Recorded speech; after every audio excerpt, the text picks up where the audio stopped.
Ngayon naman, dito naman tayo sa collaboration. Ito po yung continuation ng ating first na video on OneNote Class Notebook.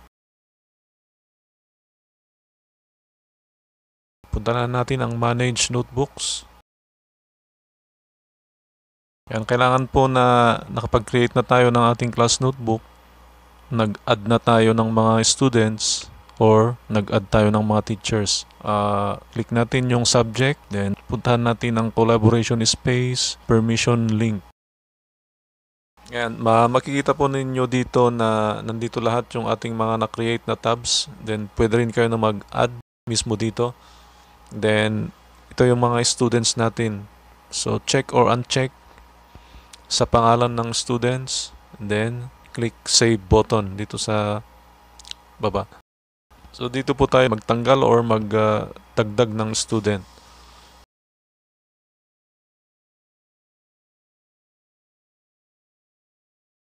Check or uncheck sa pangalan nila.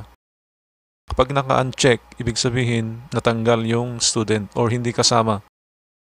Add or remove students kung may nakalimutan pa kayo.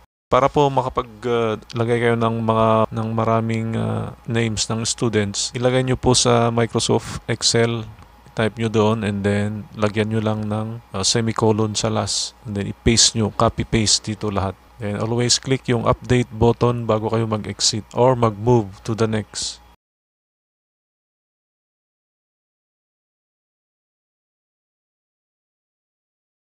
Ayan, dito naman tayo sa parent and guardian link.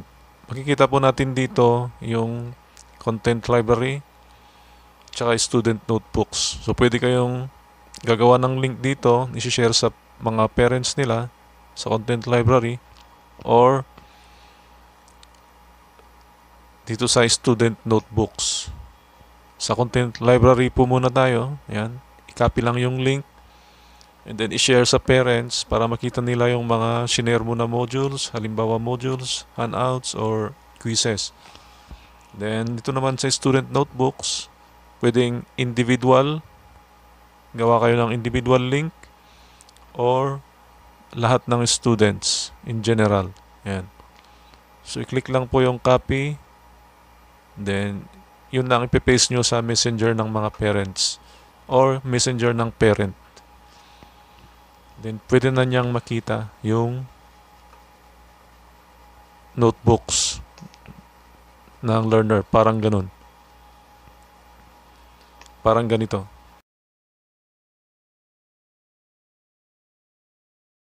Yan, ganyan po ang itsura ng content library.